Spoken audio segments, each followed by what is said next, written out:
The elevator doors slid open, and Seo-Hana froze. Police officers were swarming the lobby of MHK Group, blocking every exit. Employees whispered and shot her nervous glances. Before she could speak, two officers rushed toward her and grabbed her arms. "Seo-Hana, you are under arrest for assault and attempted murder." Her brain couldn't process the words. "What? I'm just a cafeteria worker. There must be a mistake." The crowd parted and Choi Seung-Hyun, CEO of MHK Group, walked toward them. Tall, composed, eyes burning with accusation. Behind him, Bae Soo-Jin limped dramatically on crutches, a bandage wrapped around her ankle. Soo-Jin's voice quivered with fake fragility. "She pushed me down the VIP staircase. I almost died."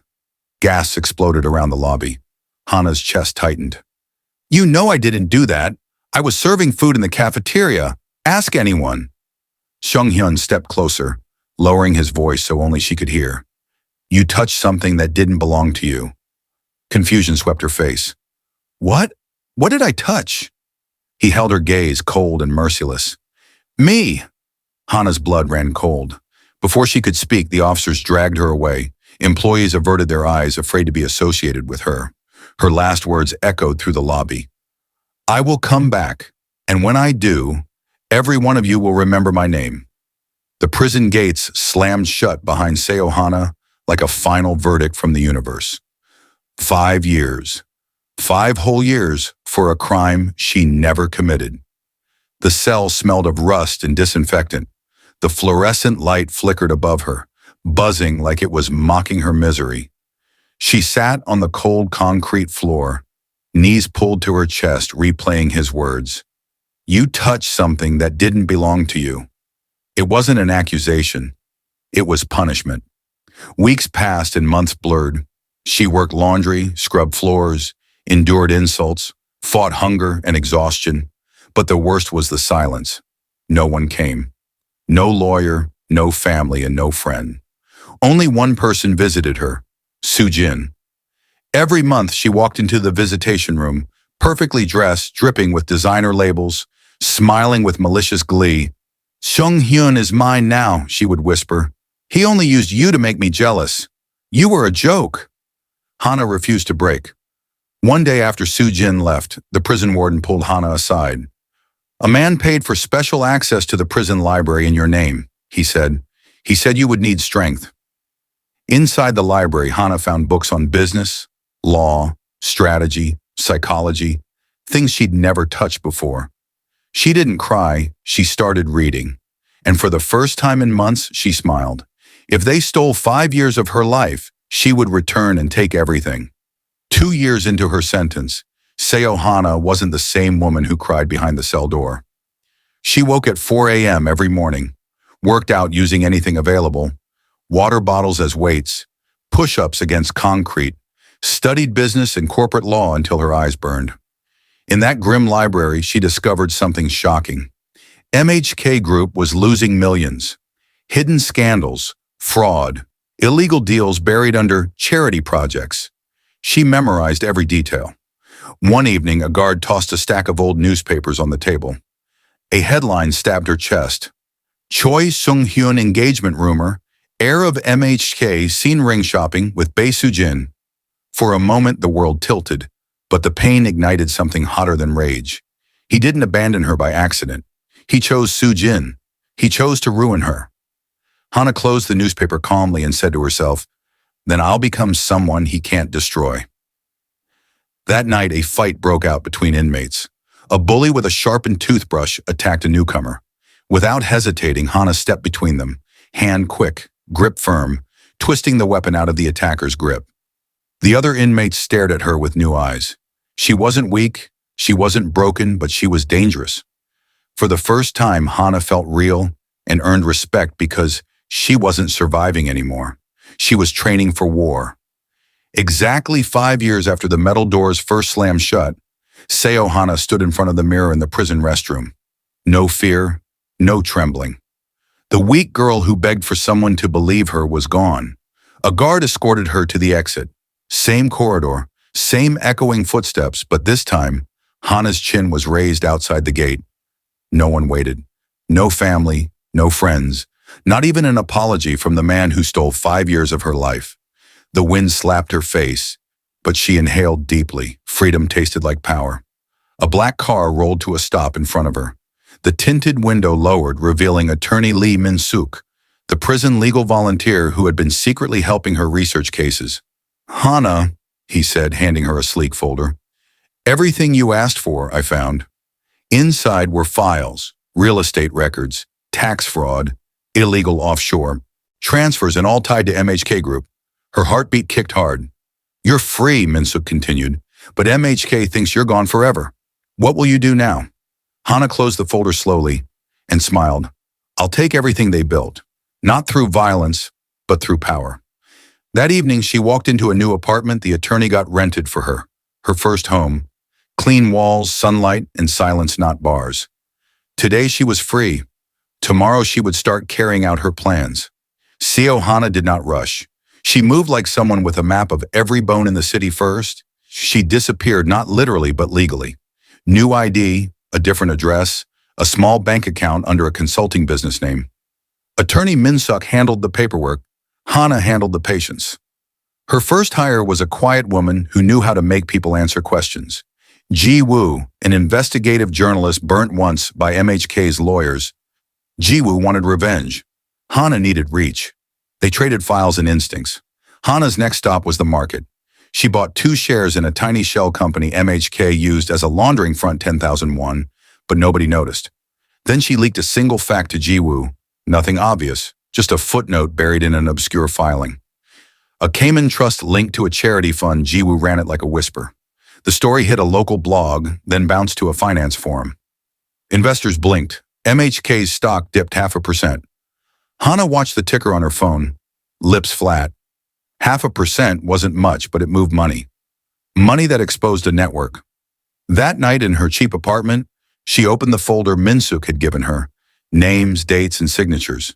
She circled the first target and wrote, in steady handwriting, "Begin." MHK Group headquarters glowed like a glass fortress, reflecting Seoul's skyline, untouchable, intimidating, and godlike. Inside, Choi Seung-Hyun stood at the head of a long conference table, suit immaculate and voice sharp. "Who leaked the report?" he snapped. Silence filled the room. Executives shifted nervously. Numbers flashed on the monitor, a sudden dip in investor confidence. Minor but unexpected. Seung-Hyun hated unexpected. Soo-Jin touched his arm delicately. "Oppa, maybe it's just noise. A jealous competitor." He brushed her hand off, jaw ticking. "Noise doesn't cost 10 billion won in market value." His phone buzzed. A message from an unknown number. "This is only the beginning." SH Soo-Jin noticed the screen. "Who is that?" He locked the phone immediately. "Nobody." But his pulse jumped. That night, Seung-Hyun went to his penthouse balcony to think. Across the city, he spotted a glowing red drone light. Odd. Drones didn't hover near restricted airspace. Meanwhile, in a small cafe near the river, Hana handed Ji-woo a USB stick. "This contains internal MHK emails," Hana said quietly. "Enough to start a scandal." Ji-woo swallowed. "How did you get them?" Hana didn't blink. People talk when they're afraid. Ji-woo plugged the USB into her laptop and froze. Screenshots, signed approvals, and photos. The headline wrote itself, MHK executives bezeling charity funds. Hana leaned back slowly, voice like ice. "Let's ruin their perfect world." The next morning, MHK Group entered the most important board meeting of the year. The shareholders sat restlessly, murmuring over a mysterious presentation added to the agenda. One titled, Project Black Orchid Confidential. Seung-Hyun walked in confidently, Soo-Jin at his side like a queen in designer silk. Cameras clicked, reporters whispered, and everything felt glorious, until the door opened, and Seo-Hana walked in. Gasps rippled through the room. She wore a flawless black suit, hair pinned back, eyes cold with a terrifying calm. Not a trace of the desperate girl they destroyed. Soo-Jin's grip tightened on Seung-Hyun's arm. "You said she was gone." Hana set a sleek folder on the conference table. "I own 25% of MHK now," she said, voice steady. "Enough to request an internal investigation. The room erupted. Seung-Hyun stood up, jaw clenched. You? You think you can challenge us? You're nothing. Hana tapped her tablet, and the screens around the room lit up. Emails, bank transfers, documents showing falsified evidence, all signed by Soo-Jin. The board members gasped. Forgery, bribery, fraud, Hana said, all used to imprison an innocent woman. Soo-Jin lunged. You framed us. No, Hana replied calmly. You framed me. Security rushed in as Soo-Jin snapped, screaming at Seung-Hyun. You promised I'd get everything. Seung-Hyun's world started to crumble. Hana turned to him, eyes colder than winter. I'm not finished. Seung-Hyun slammed his fist on the table. Security! Remove her! But no one moved instead. The head of corporate security stepped toward Hana and bowed respectfully. Director Seo, we follow your orders now. Whispers shot through the room. Director? Hana slid another document across the table. I purchased the shares your father secretly left under an offshore trust. 25% of MHK and the voting rights attached. Seung-Hyun's face drained of color. Those shares were the only leverage keeping him CEO. Hana continued, voice calm and deadly. Your father never trusted you with the company. He trusted me. Soo-Jin snapped. You were a maid, a nobody. Hana leaned in, close enough that Soo-Jin could feel her breath. I was the woman you feared he would love. Soo-Jin slapped her. The entire board gasped. Hana didn't flinch. Instead, she hit a button on her tablet. The room screen switched again, this time to a secretly recorded audio clip. Soo-Jin's voice echoed through the hall. Frame her, let her rot in jail. When she's gone, Seung-Hyun will marry me. Silence filled the room, then chaos. Board members shouted, demanding Soo-Jin's resignation. Soo-Jin lunged for the exit, but security blocked her path. Hana looked at Seung-Hyun, the man who destroyed her, as he crumbled under the weight of fear. I warned you, she said softly. I don't forgive. Seung-Hyun staggered toward Hana, eyes trembling with disbelief as the board members filed out, whispering about lawsuits and scandal. Hana, please, I was manipulated. Soo-Jin, stop!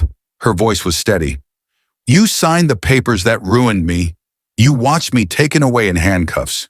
He fell to his knees, fingers clutching her sleeve like a drowning man. I'll change. I'll step down. Just don't take everything. You already took everything from me. She turned and walked toward the glass balcony overlooking Seoul. Her tone was soft, not cruel but final. You wanted power. Now watch what it feels like to lose it. Security escorted Soo-Jin past them, wrists cuffed, screaming, Seung-Hyun, help me! He stared at her but couldn't move. Hana held out a single envelope. Inside is your resignation. Sign it and MHK survives. Refuse, and I release the rest of the recordings.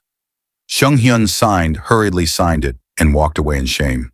The elevator doors closed on him. No guards, no cameras, no authority left. Just silence. Hana exhaled slowly. Years of pain detached from her shoulders. On the rooftop, the wind brushed her face. For the first time in 5 years, she felt free. A soft voice spoke behind her. Director Seo, where to next? Hana smiled, anywhere I want. The moral lesson of this story is that never underestimate someone just because they are powerless today. Life can turn tables in ways you never expect. Kindness costs nothing, but cruelty can cost everything, even your empire. When you choose integrity over power and resilience over revenge, your victory becomes louder than any destruction.